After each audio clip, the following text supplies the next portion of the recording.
Oh, ok, bueno.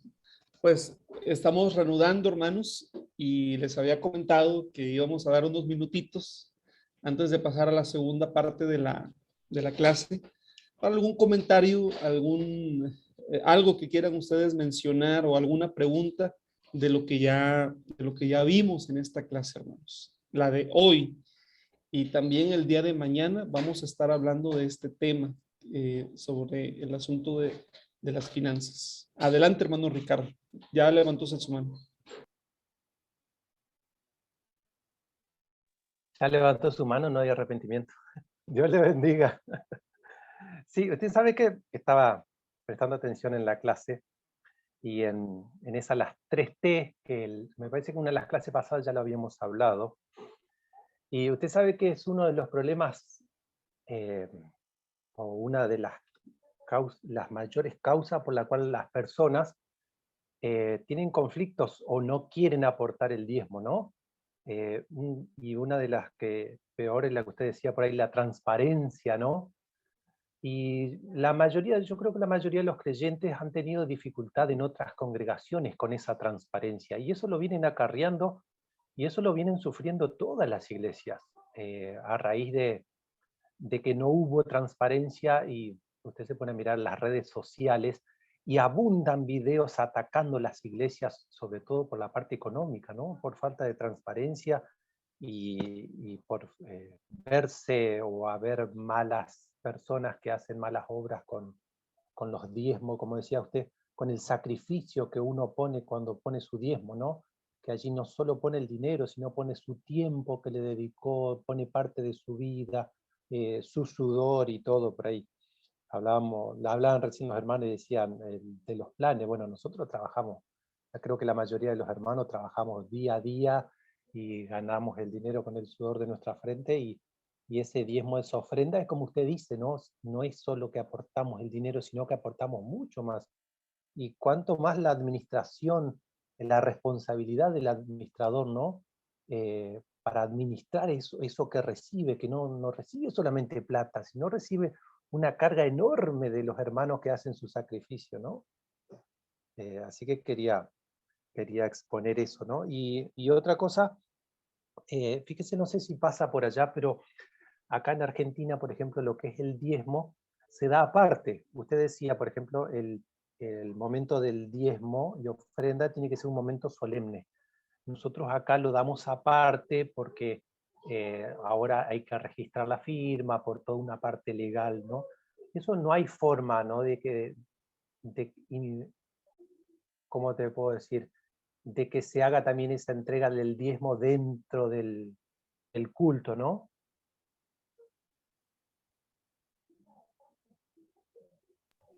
Sí, sí, gracias, hermano Ricardo. Comprendo. No sé si se cortó o el comentario, hermano, o iba a seguir comentando. No, ahí. Ah, ok, muchas gracias. Eh, pues estoy muy de acuerdo, hermano, con todo lo que usted acaba de comentar. Y quizá añadiría que el creyente que deposita sus recursos económicos en la iglesia, de todo esto que hemos comentado, lo que está depositando es parte de su vida, ¿no? El tiempo, el esfuerzo, el conocimiento, todo lo que implica, ¿verdad? Que él haya obtenido ese recurso económico, pues también está depositando la confianza, ¿verdad? En una organización, en este caso la iglesia, de que lo que está aportando como un acto de fe para Dios, está depositando la confianza de que va a ser utilizado precisamente para los recursos que Dios desea que sean utilizados. Y allí es en donde viene el tema de que muchas personas efectivamente han sido defraudadas, se han sentido defraudadas precisamente al darse cuenta, ¿sí? De que en algún momento esos recursos fueron empleados para algo distinto, ¿sí? Sí tenemos muchos casos, ¿verdad? De personas que han sido así defraudadas y que son reacios. Les anticipo que la siguiente clase lo que vamos a revisar respecto al tema de las finanzas tiene que ver con el tema de los presupuestos. Tiene que haber un presupuesto en la iglesia. Nosotros trabajamos con presupuestos, hermanos. Y el primer lugar en donde de alguna manera lo hacemos es en el hogar, ¿verdad? Porque si gastamos más dinero del que ingresa, ya estamos fritos, ¿verdad? Entonces, de alguna manera, muchos con conocimiento de causa, otros con ese conocimiento que da la experiencia, hermanos, porque yo he conocido a muchas personas que a lo mejor no tienen mucha escuela, pero son buenísimos para manejar el dinero. Y eso también es muy importante. Pero todos trabajamos así. Y en la iglesia tenemos que trabajar así también, hermanos, con un presupuesto. Pero les voy a hacer algunas propuestas, ustedes considérenlas, sobre cómo involucrar a la congregación desde ese momento, desde el momento en el que se va a hacer un presupuesto.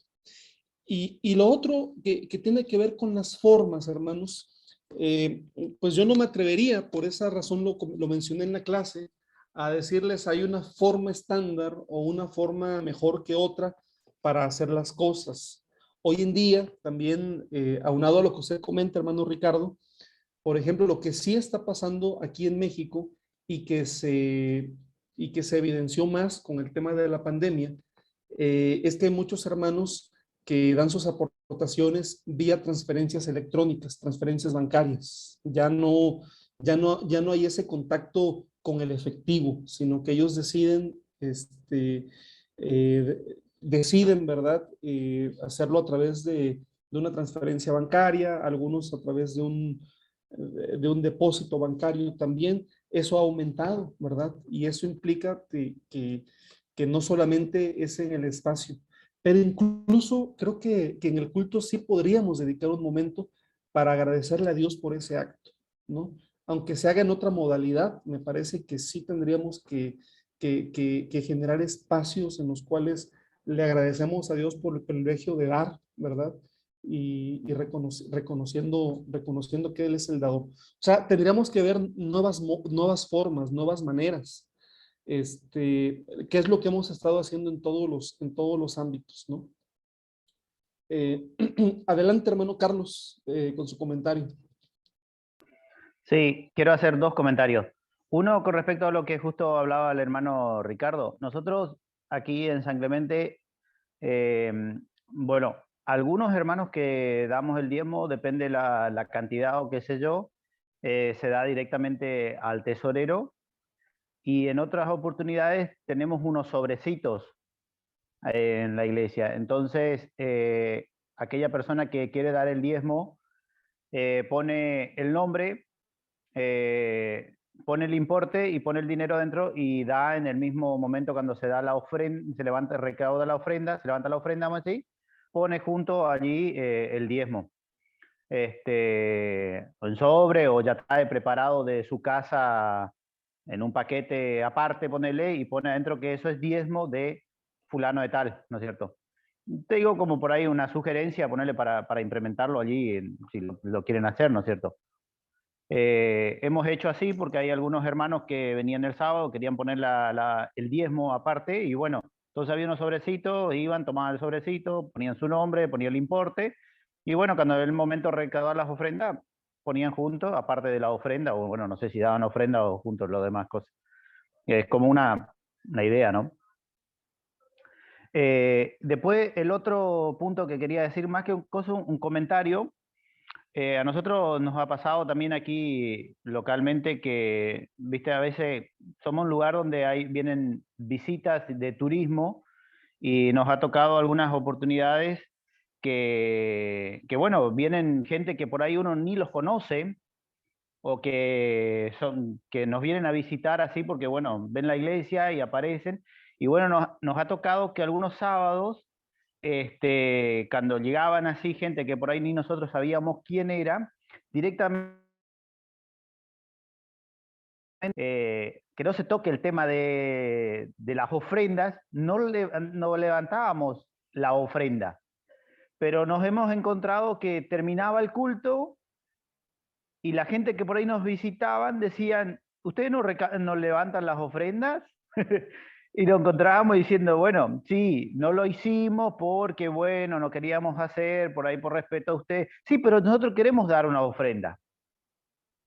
Y entonces después se optó directamente, esté o no esté, se va a hacer, y bueno, aclarando que están libres de participar. El que no quiere, que tenemos como costumbre adelantar las ofrendas, pero es libre. El que quiere da y el que quiere no lo da.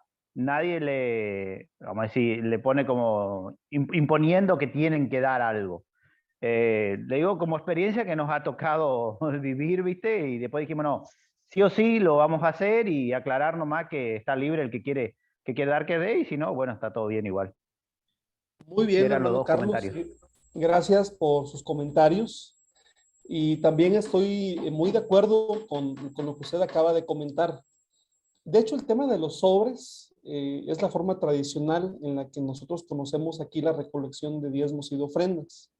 Se han implementado algunos otros sistemas, pero esa es la forma tradicional. Y bueno, las situaciones que hemos vivido últimamente nos han hecho tomar otras alternativas. Pero lo que usted comentó, hermano Carlos, por ahí siento un eco, hermanos, que me rebota el sonido. Bueno, lo que usted comentó, yo lo quisiera también mandar como un consejo, porque así se debe de hacer, así como ustedes lo hicieron en la congregación.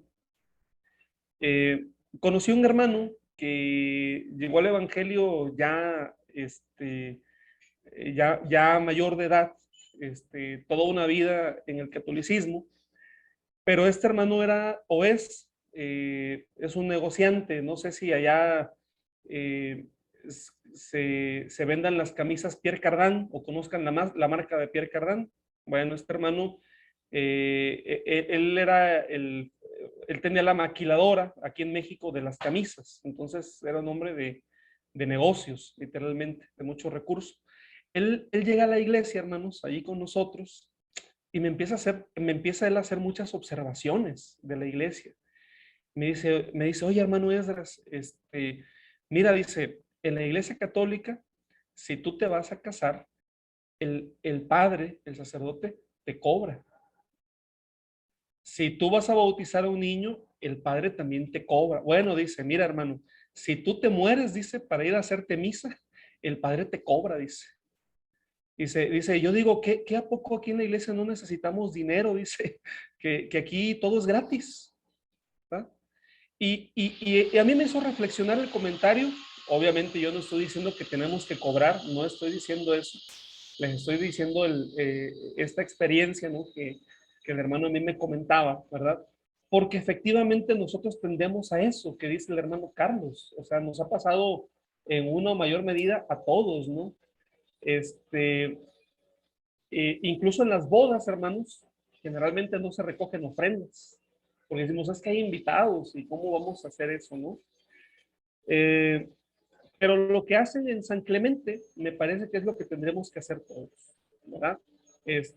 Cuando hay una situación en donde hay gente nueva, lo que les podemos decir es, miren, hermanos, vamos a tener el momento de la recolección de las ofrendas y de los diezmos, y ustedes son nuestros invitados, así que ustedes no tienen la obligación de aportar. Esto es para nosotros. Esto es para nosotros. Por otro lado, si Dios a ustedes los motiva y en su corazón sienten el deseo de aportar, no se los impedimos, están en plena libertad de hacerlo. Pero es una cuestión de avisarlo así, ¿verdad? Para que no les impidamos también. Porque la gente que viene de otro contexto, hermanos, hay ese otro sector, ¿verdad? Hay aquellos que vienen muy dolidos, pero hay aquellos que dicen, bueno, yo sé que se tiene que aportar y no les vamos a quitar tampoco el deseo y la voluntad de hacerlo, hermanos. ¿Sí? Entonces me gustó también su comentario, hermano, en ese sentido, porque me parece que eso deberíamos de implementarlo. ¿Alguien más, hermanos, tiene algún comentario al respecto? Agrego un poquitito más ahí, respondiendo al hermano Ricardo. Viste que, Ricardo, tenemos las planillas que tenemos que rellenar de diezmos y ofrendas.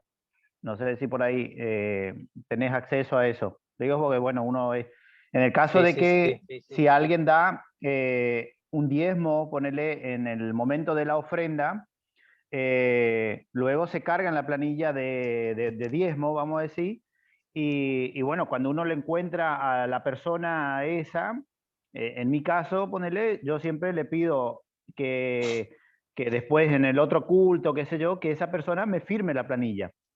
Claro, Y ese era bueno, y el que problema, corrobore sí. si era verdaderamente lo que entregó, ¿no es cierto?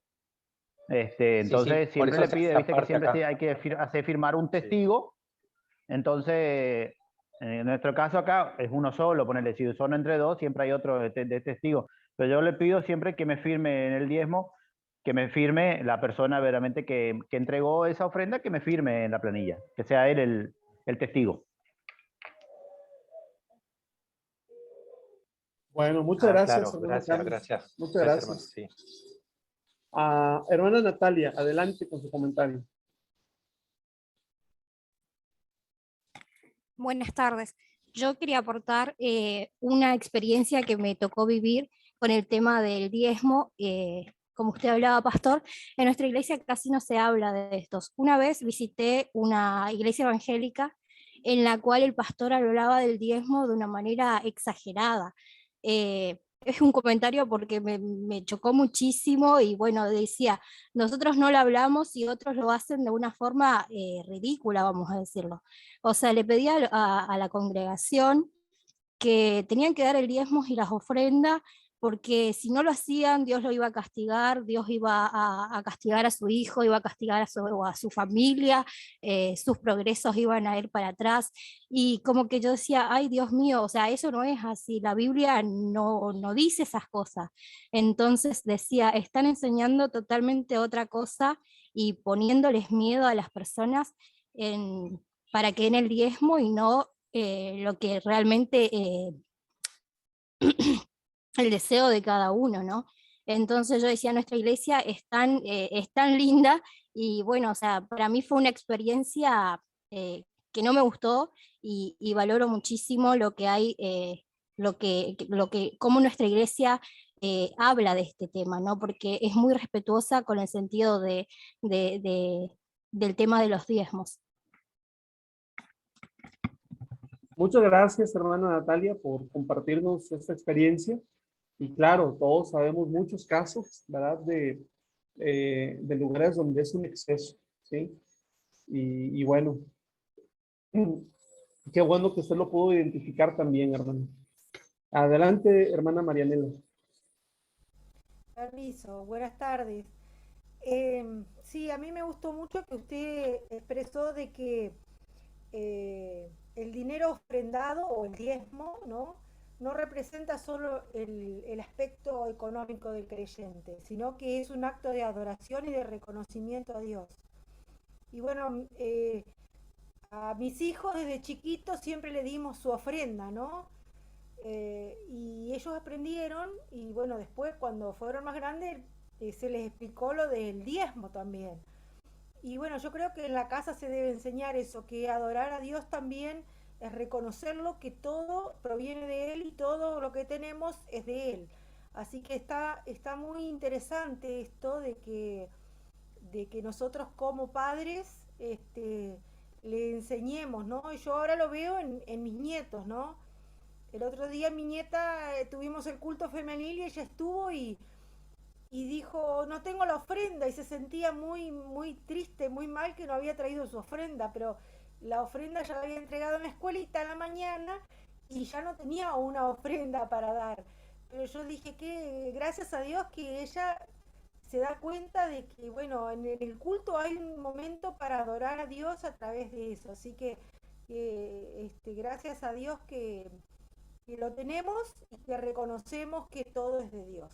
Gracias. Muchas gracias por su aportación, hermana Marianela. Y bueno, pues, bueno, todos, gracias a Dios, tenemos experiencias desde la niñez que son de bendición. Muy bien. Hermano Mario, adelante. Bueno, yo por ahí lo que quería aportar es que me di cuenta que por ahí algo que usted dijo y que me pareció muy, muy interesante algo que lo hablaba el sábado justamente con la hermana Norma, eh, sobre el tema de que tiene que ser un acto de adoración el tema de entregar la ofrenda y el diezmo. Nosotros por ahí en nuestros cultos lo hacemos como algo que, por tradición o está el momento, ¿no es cierto? Pero bueno, se entrega el diezmo, la ofrenda, como cualquier otro acto dentro del culto. Y en cambio, justo le comentaba a Norma que viendo e investigando un poco para el curso de directores de culto, me di cuenta que para mí, por lo que veo, tiene que ser uno de los actos más importantes dentro del culto, porque es no solo entregar dinero, sino que tiene que ser una forma de adorar a Dios en ese momento, ¿no es cierto? Tiene que ser algo solemne dentro del culto. Para mí debería ser ese momento y el momento del sermón como las dos partes más importantes dentro de un culto, en el tema de adorar al Señor con toda nuestra capacidad, ¿no es cierto? No solo el hecho de, bueno, llegamos, damos la ofrenda, listo, se terminó, sino que hacerlo con devoción, ¿no es cierto? Y adoración en ese momento. Muchas gracias, hermano Mario. Pues es una reflexión muy buena la que usted nos comparte y también estoy muy de acuerdo, como con todos los comentarios que se han vertido. Bien, vamos a continuar, hermanos, con la exposición de la clase. Me da gusto y por sus comentarios así lo veo que les ha parecido interesante, hermanos, y bueno, pues creo que hay mucho que pudiéramos ya empezar a practicar desde ya en nuestras congregaciones, ¿verdad?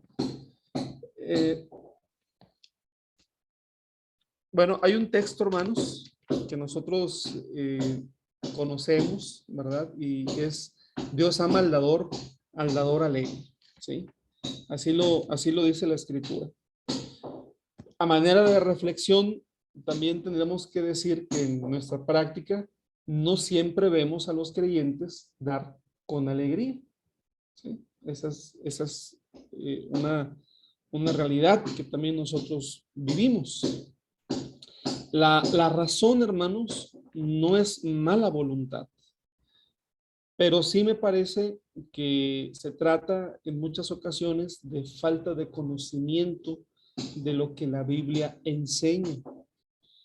Y al respecto, a veces los pastores y los líderes de la iglesia, pues tenemos nuestra parte de responsabilidad en esta actitud del creyente. ¿Por qué? Porque no predicamos y no enseñamos con frecuencia el verdadero significado de la mayordomía total, ¿sí? Es cierto, hermanos, que hay esta tendencia excesiva, esta tendencia como muy mercantil, ¿verdad? De hablar en las iglesias acerca del dinero. Sin embargo, la propuesta, hermanos, es que por existir esta tendencia, nuestra respuesta no sea abstenernos de hablar de las finanzas y de la economía, porque ya hemos visto, hermanos, que la Biblia nos dice mucho acerca de esto. Más bien nuestra propuesta como iglesia debe de ser hablar bíblicamente, ¿verdad? Hablar en el sentido escritural, en el sentido sano, equilibrado y responsable, ¿verdad? Que la palabra y que Dios mismo nos demanda para que los creyentes puedan tener un conocimiento claro, un conocimiento real acerca de la bendición de tener una mayordomía con el dinero, hermanos. La propuesta implica, ¿verdad? Que eso significará, ¿verdad? Que más creyentes puedan en su corazón dar con alegría para la obra de nuestro de nuestro Dios, hermanos. Esta situación, ¿verdad?, muestra la necesidad de una importante enseñanza de la mayordomía que alcance primero a los líderes y llegue luego con fuerza a los miembros de la iglesia. Notamos aquí la imperiosa necesidad de que tanto pastores como líderes presten más atención a la enseñanza y la predicación de esta doctrina, a veces tan olvidada como ignorada. Leo lo que escribió en el chat la hermana Esther. Dice: estoy de acuerdo con los temas tocados en la clase sobre diezmos y ofrendas y que es un tema bien importante en nuestra vida espiritual. Muchas gracias por su comentario, hermana Esther. ¿Sí?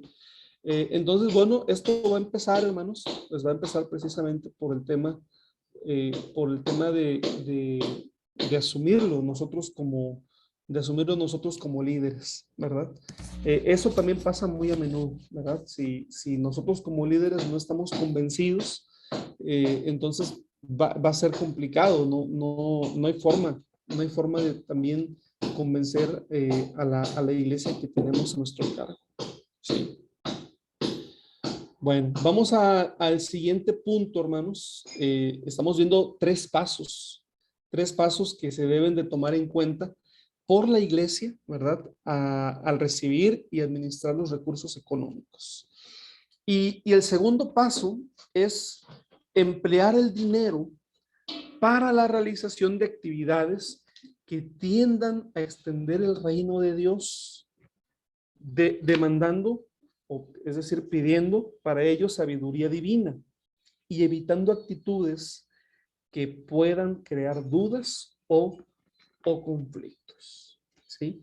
Es decir, el dinero que la iglesia recauda, el dinero que la iglesia recibe, es un dinero que sirve con el propósito de cumplir con la misión que Dios ha definido para su iglesia.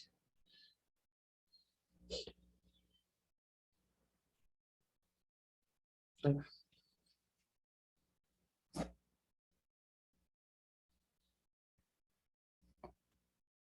Y lo primero que quiero mencionar al respecto, mis hermanos,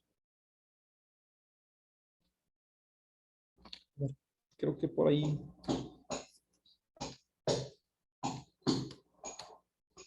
ahí está. Lo primero que quiero mencionar es que las iglesias o tenemos la responsabilidad, más bien, de preparar presupuestos adecuados, presupuestos bien estudiados y con la participación de los departamentos de la iglesia, de las respectivas comisiones que participan del programa de trabajo. Una realidad, hermanos, es que en muchas iglesias, en la mayoría, probablemente, no trabajamos con base a presupuestos, ¿sí? Vamos saliendo, hermanos. Hay algunas características, ¿no? Por ejemplo, pues están las congregaciones que dicen, vamos saliendo con los gastos, y hay otras congregaciones que por alguna razón casi no gastan, hermanos, casi no gastan, y al final dicen, pues entregamos mucho dinero porque no gastamos. Bueno, la realidad es que lo que se tiene que hacer es un presupuesto. Y en muchas ocasiones, hermanos, cuando no se gasta el dinero, pues una de las razones puede ser que no se trabajó tampoco, ¿verdad? Esa es la realidad.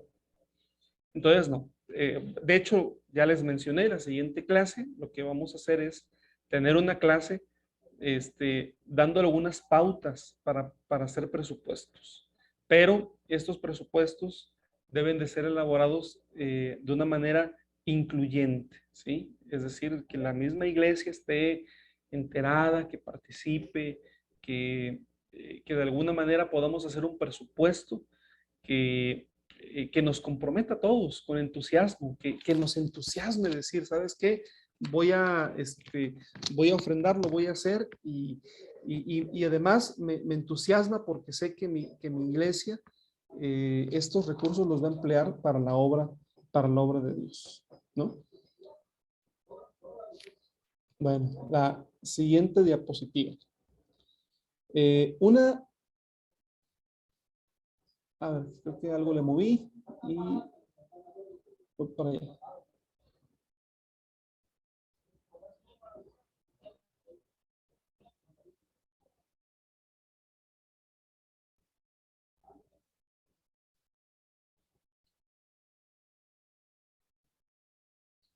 Listo. Bueno, vamos a hablar de una adecuada administración, inadecuada administración. ¿Sí?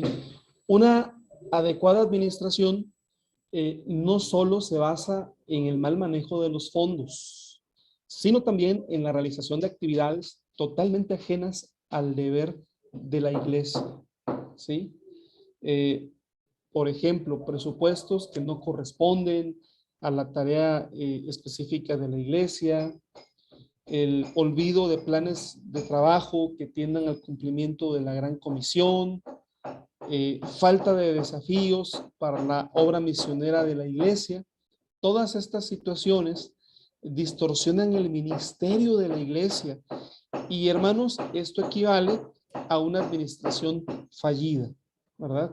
Allí es, hermanos, muy importante esto que estamos enfatizando porque, en otras palabras, cuando el creyente ve con claridad que las finanzas se manejan con sabiduría y transparencia y tienen conformidad con el programa de la iglesia, aumentan sus deseos de contribuir y además las oportunidades para hacer entrega de los recursos adquieren más importancia para ellos, ¿sí? Entonces hay una relación inseparable, hermanos, entre el manejo de los fondos y la realización de las actividades, ¿sí? Allí lo podemos ver claramente. Uh-huh.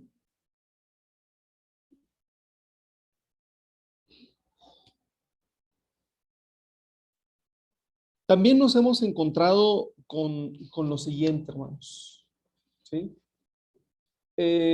Congregaciones que contrariando el mensaje bíblico hacen más énfasis en lo que el creyente debe dar a la iglesia para alcanzar bendiciones materiales, ¿sí?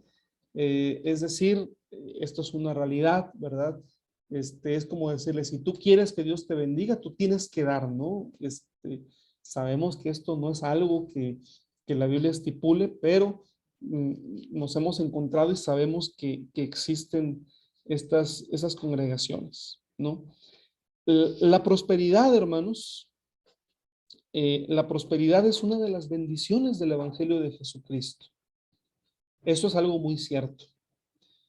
Y me atrevo a decir, hermanos, que nosotros sí podríamos y sí debemos hablar de una prosperidad económica, material, por el Evangelio de Jesucristo, pero no en los términos de la ya comúnmente conocida y fallida teología de la prosperidad. No en esos términos. Pero sí podemos hablar de la prosperidad, hermanos, como la consecuencia de un cambio de vida, cuando obra el Espíritu Santo de Dios a través de una genuina conversión, de nuestro cambio de actitud frente a los vicios y a las demandas del mundo. Porque este cambio de actitud, hermanos, permite que nuestra prosperidad comience a realizarse. Y es un proceso en el cual obra Dios, no una obra milagrosa espontánea. En otras palabras les comento, ¿no? El mejor presidente que ha existido en México fue el presidente Benito Juárez. No sé si ustedes han escuchado hablar acerca de él. Aquí lo conocemos como el benemérito de las Américas y su famosa frase, el respeto al derecho ajeno es la paz. Bueno, en mi opinión, es el mejor presidente que hemos tenido en México. Y Benito Juárez, exiliado en Nueva Orleans, él veía lo que era una sociedad en donde el catolicismo romano, o el catolicismo que imperaba en México en aquellos tiempos, no predominaba. Y por ejemplo, él se maravillaba realmente del cambio de vida que había en las personas en aquellos años en los Estados Unidos cuando abrazaban el evangelio. Y le decía, es que esta gente prospera. Porque aquel que era alcohólico, cuando recibe el evangelio, deja de gastarse el dinero en alcohol y empieza a vestir mejor a su familia, empieza a comer mejor su familia, empieza a ahorrar para construir una casa. ¿Sí me explico, hermanos? O sea, era algo que un hombre de un extracto muy humilde veía que sucedía. De tal manera que él decidió, y su proyecto fue evangelizar todo México, abrirle las puertas a las iglesias protestantes para que todo México se volviera protestante. Él decía, si los indios de mi México dejaran el catolicismo y abrazaran el protestantismo, dejarían de gastar su dinero en vicios y aprenderían a leer, porque eso es algo que también y sí ha sucedido, ¿no? Él veía que la gente que no sabía leer, cuando abrazaba el evangelio para leer la Biblia, aprendían a leer. Eso nos ha pasado a muchos. Mi abuela aprendió a leer con la Biblia también, hermanos, y a muchos nos ha pasado. Y entonces, esa es la prosperidad, hermanos, que nosotros sí debemos de predicar. O sea, debemos de predicarle a la gente. ¿Sabes qué? Cuando tú aceptas a Jesús, ¿verdad? Él cambia tu vida y te da nuevos valores y entonces va a bendecir tu economía y ya no vas a gastar en muchas cosas inútiles que antes gastabas, etcétera, porque Dios va a hacer un cambio en tu vida y lo vas a ver reflejado. Bueno, en ese sentido, sí debemos de predicar una prosperidad, no en el otro sentido, no en el sentido que tiene como único fin el engañar a las personas para extraer beneficios económicos como si fuera por arte de magia. Pero también creo, hermanos, que nosotros tenemos que predicar con el ejemplo, ¿verdad? Entonces, también nosotros tenemos que ser personas bien administradas, ¿sí? Personas bien administradas a nivel personal, ¿no? Así que nuestro cambio de actitud también es la mejor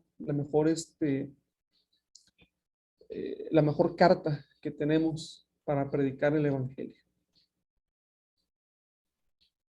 Ven que es bien importante hablar de mayordomía. Eso es un mensaje que todos necesitamos escuchar, ¿verdad? Esto, hermanos, lo aprendieron nuestros mayores cuando conocieron el evangelio de Jesucristo. Y de ellos lo aprendimos nosotros al heredar esa fe.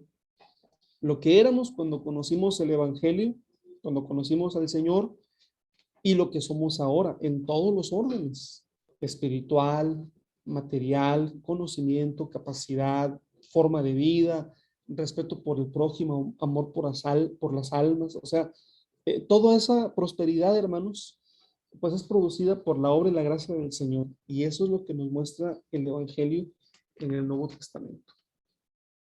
Bueno, finalmente vamos al tercer paso, hermanos, que serían como 3 responsabilidades, ¿no? Les puse pasos, pero 3 responsabilidades que asume la iglesia al recibir los recursos económicos del creyente. Y es la responsabilidad de administrar el dinero adecuadamente, con corrección, evitando malas interpretaciones, con cuentas claras, bien transparentes, como dijo el apóstol Pablo, para evitar algún malentendido.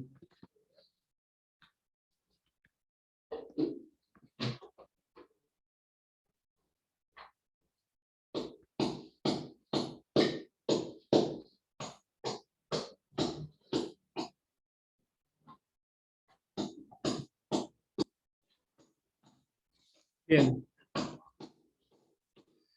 Bueno, nosotros debemos de cuidarnos, hermanos, de no caer en el error que tuvieron muchos. o que hemos tenido quizá muchos históricamente, que es dar énfasis solamente a lo espiritual. De modo que si se habla de dinero en la iglesia, es pecado. Dios demanda de nosotros una correcta administración de nuestra vida.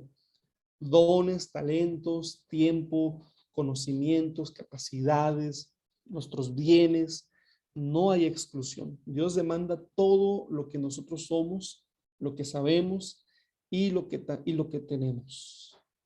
Y hacia la demanda de esa entrega sincera del creyente, que el creyente deposita su confianza en Dios, pero la deposita en una iglesia en particular para dar sus aportaciones.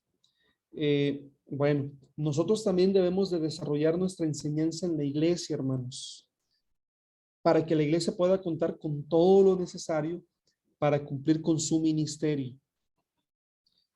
El propósito de la iglesia, tal y como lo entienden los miembros, determinará en gran parte la respuesta al desafío de la mayordomía. ¿Sí? Lo que entiendan los miembros de la iglesia va a repercutir en la mayordomía y en los recursos que la iglesia tenga, hermanos. Así que, hermanos, es bien importante que hoy la iglesia, voy a utilizar esta palabra, ¿verdad? Que haya un avivamiento, ¿sí? De la comprensión del papel de la iglesia en el mundo de hoy, hermanos. Y el programa de la iglesia en el campo de la mayordomía es una extensión de esto, ¿sí? Bueno, y estamos hablando de la administración, de la correcta administración de los recursos. La primera carta a los Corintios, capítulo 4, verso 2, dice: ahora bien, se requiere de los administradores que cada uno sea hallado fiel, que cada uno sea hallado fiel. Es decir, que haya la seguridad de que los dineros que ingresan a la iglesia son administrados con transparencia. Si deseamos una respuesta positiva de los miembros de las iglesias, los que administramos debemos de darles seguridad de que sus aportaciones son administradas así, con transparencia, hermanos. ¿Sí? A veces, hermanos, quizá no pensamos que no contamos con personal adecuado y a veces por esa razón se llevan controles como muy superficiales, ¿sí? Y por el otro lado, hay congregaciones que por tener un movimiento económico más grande, lo que pasa es que esconden los informes y los miembros casi nunca tienen la posibilidad de saber qué ocurre con ellos, ¿sí? Entonces, de un lado y al otro, pues no se garantiza este tema de la transparencia.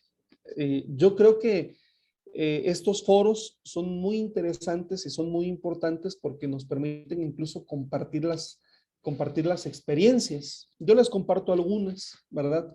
Que me han parecido muy buenas, me han parecido muy adecuadas.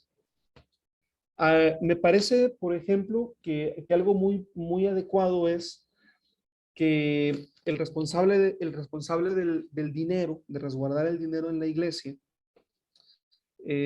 pueda hacerse del apoyo de dos personas, también de buen testimonio, y que sean personas que se les involucre con miras a que el día de mañana puedan también hacerse cargo del campo de la tesorería, para que al finalizar las reuniones puedan contabilizar el recurso económico, ¿verdad?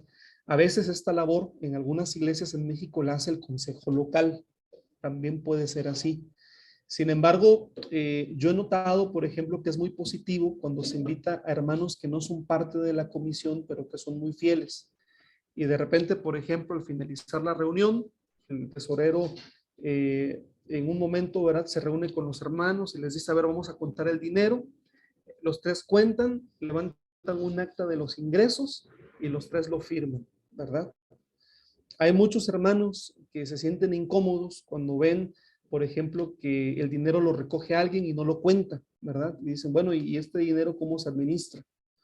Yo no dudo, hermanos, que quien lo administra es alguien confiable. Generalmente en nuestras iglesias buscamos personas muy confiables.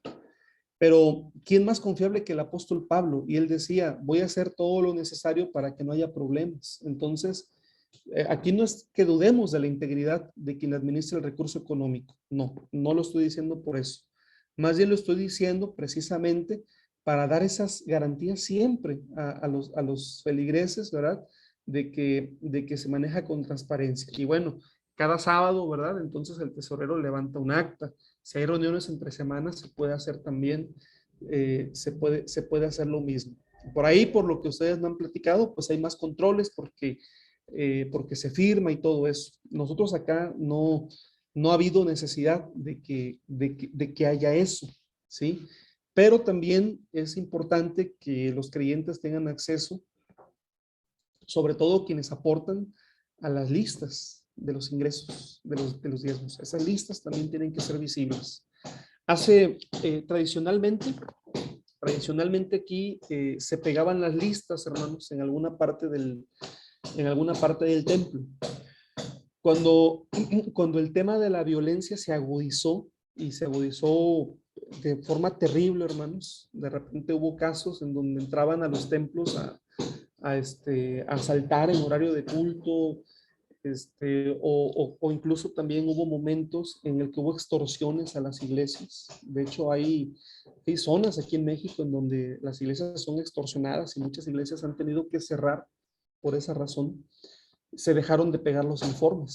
Yo entiendo esa parte de que a lo mejor la violencia que aquí se vive en algún lugar pueda ser parecida. Y aún así, hermanos, también tendríamos que ver la forma de que si no se van a pegar los informes, pero que sí se den a conocer, ¿sí? Con tanta herramienta que hoy tenemos, con tantos medios que hoy tenemos, bueno, no habría razón justificada para que no haya información. Es decir, yo soy de la idea de que la información principalmente se dé a los hermanos que aportan. Esa también es mi opinión, ¿verdad? Pero tenemos que informarle a los miembros de la iglesia, son quienes tienen ese derecho, ¿sí? Algunos hermanos, yo he notado que se molestan de que se les pida cuentas, pero nosotros en la iglesia necesitamos dar cuentas y eso es algo eh, que es bueno y que no debería de cambiar. Uh-huh. Y además, hermanos, regresando a la presentación,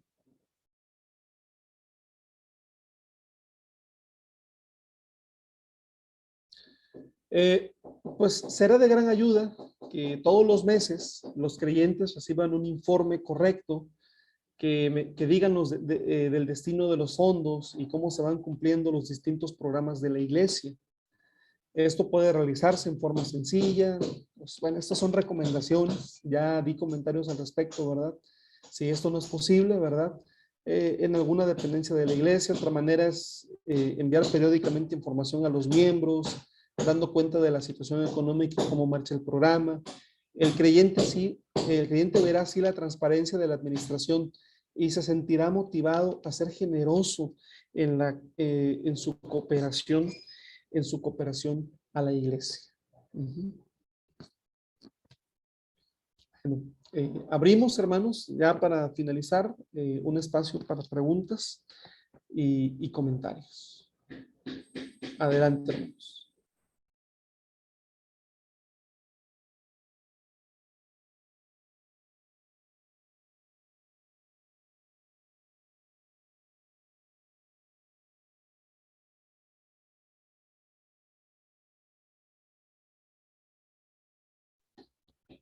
O sea, se me hace que no va a haber preguntas.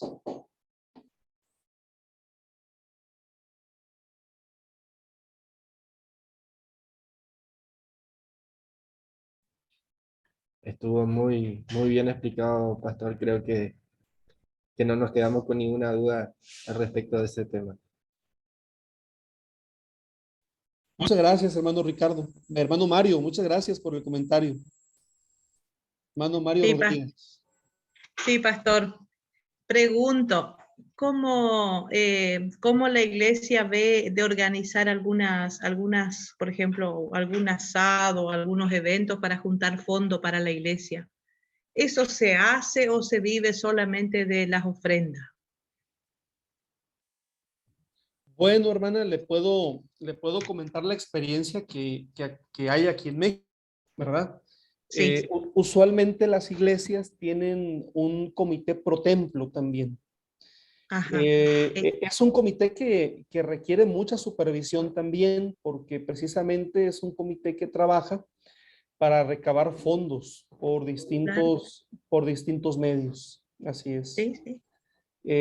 Entonces, obviamente, pues es un comité que también tiene que ser supervisado, que tiene que rendir cuentas, pero Ujú. sí se puede hacer, ¿verdad? Y allí Qué depende bueno. mucho de las posibilidades. Bueno, se puede hacer aquí en México, no sé en Argentina. No me quiero meter Sí, en... se hace, pastor. Muy bien. Nosotros hacemos. Por así gastos, viste, cuando tenemos gastos bastante grandes, entonces se hace también se junta, si se hace un evento o algo, y también se junta. Pregunto, pastor, el diezmo. Muchos dicen que el diezmo se da sacando todos los gastos, ¿no? Otros dicen, bueno, saco todos mis gastos y ahí doy el diezmo. Otros dicen, no, gano tanto y saco tanto. ¿Qué de tan cierto hay de lo uno y de lo otro? Bueno, lo primero que quiero decir es que el diezmo es una cuestión de fe, ¿verdad? Ajá, Es una cuestión de fe. Y como es una cuestión de fe, entonces me parece que tanto una interpretación como la otra son, son dignas de ser respetables. Lo que yo enseño, hermanos, y que va de sí. acuerdo con lo que nosotros tenemos como doctrina, aquí por lo menos, ¿verdad? Tiene que ver con la 10ª parte de nuestros ingresos. Eh, Sin es- gasto. sí, exactamente. Nuestro presupuesto lo tenemos que ajustar al 90% restante, ¿sí? Sí, Esto quizá es más sencillo para una persona asalariada, o sea, una persona que recibe, que es asalariado, puede identificar, incluso previo a recibir su salario, cuál es el diezmo. Para una sí, persona que es comerciante, claro, entonces me parece que no es tan sencillo. Y allí, hermana Norma, sí creo que es válido hacer ese balance entre lo que yo invierto, claro. lo que yo gasto y cuáles son mis ganancias. Y en ese sentido, allí de las ganancias, allí tú puedes extraer tu 10ª parte. Es que Claro, obviamente son dos modalidades, la del comerciante que, claro. que no tiene un salario fijo y aquel que tiene un salario fijo. Sí varía. Entonces, en ambos casos me parece que es adecuado. Bueno, pastor, otra cosa, muchas personas no quieren traer, por ejemplo, el dinero el sábado a la iglesia, porque nos pasa eso acá en nuestra localidad acá. La gente, muchos hermanos no quieren traer ni ofrenda ni diezmo, sería el día sábado, porque dice que el sábado no se trabaja con plata. Entonces, con el tema de dinero. Eso también le pasa allá, le llegó a pasar allá también, cómo hicieron. No, no es algo que pase acá, hermana, y Ah, no nos ha pasado eso, ¿verdad? Bueno, es algo muy respetable, pero sí lo que nos ha pasado es como una idea de que, ujú, de que es algo como muy material y muy diferente a lo espiritual, ¿no? claro, Entonces, yo creo que pudiera servir el hecho de compartir, ¿no? Cómo esto es muy espiritual, es muy claro. espiritual y probablemente eso puede influir positivamente en el entendimiento y la comprensión de los hermanos. Obviamente, pues es un trabajo pastoral, es un trabajo de Es enseñanza. pastora. Sí. Muy bueno. Gracias, pastor. Gracias. Preguntas que me parecieron muy buenas también. Hermana Marianela, adelante. Sí, la verdad, muchas gracias, Pastor, por la clase, muy bien explicado todo. Gracias a Dios, bueno, lo aprendemos acá, se comparte. em, Gracias a Dios que ya va varias generaciones donde una vez que son bautizados, se tiene el discipulado, donde se aprende todas las doctrinas distintivas de la iglesia y dentro de esa está el diezmo. Pero es importante lo que usted también dijo, que así como lo aprendimos, así lo practicamos, ¿no? Yo tengo una experiencia que hace un tiempo pasó que, bueno, yo vivo en la parte de atrás del templo, pero en mi casa da al terreno donde está el templo.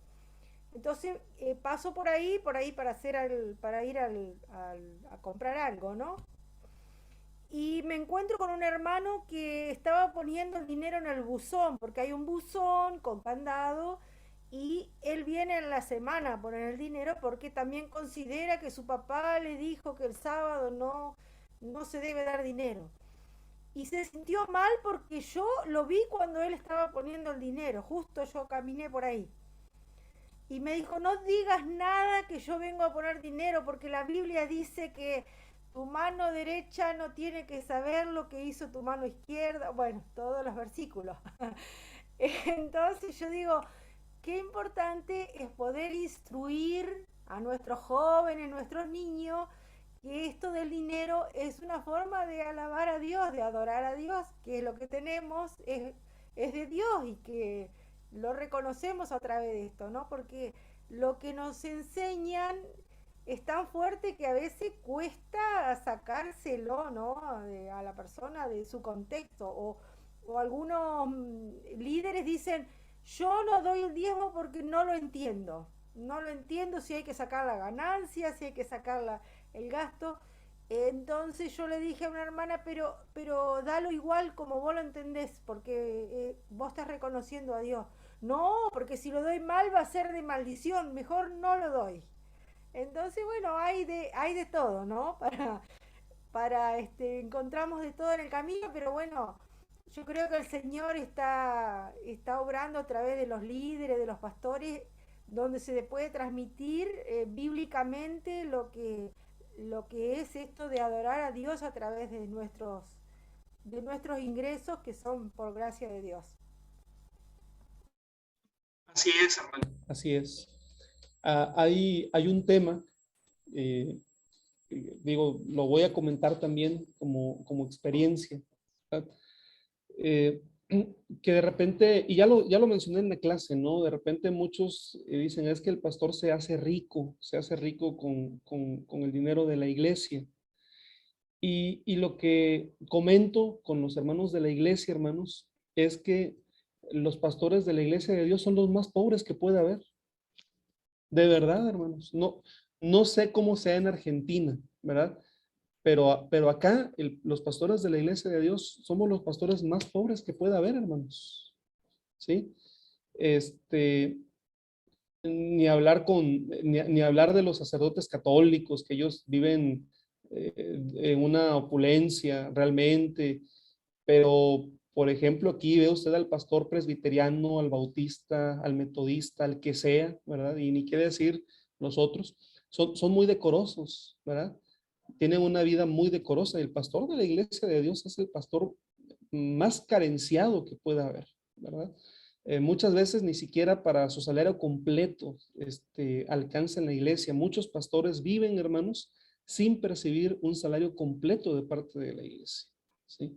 Entonces a mí me parece que sí es muy necesario para bendición de la misma iglesia el que nosotros, la iglesia, los líderes, los pastores, enseñemos a la congregación, ¿sí?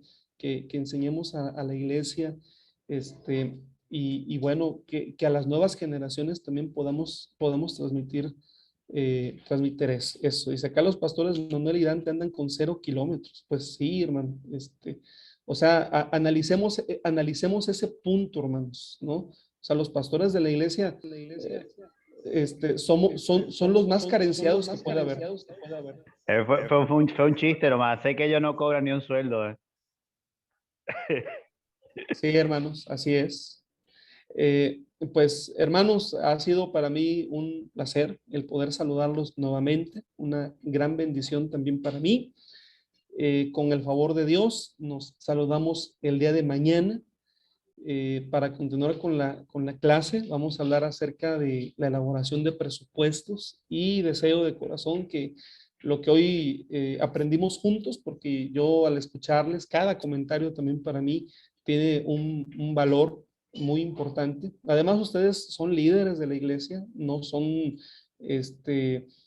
personas neófitas, sino que son gente de trabajo, de liderazgo, que conocen a la iglesia, y eso enriquece mucho también la clase. Sus mismos comentarios para mí son una evidencia de lo que estoy diciendo. Pues muchas gracias. Ha sido un placer, hermanos, y mañana, si Dios permite, nos saludamos a las 5 de la tarde, ¿verdad? 5 de la tarde, horario de Argentina. Que Dios los bendiga, mis hermanos. Gracias, igualmente. Hace muy bien.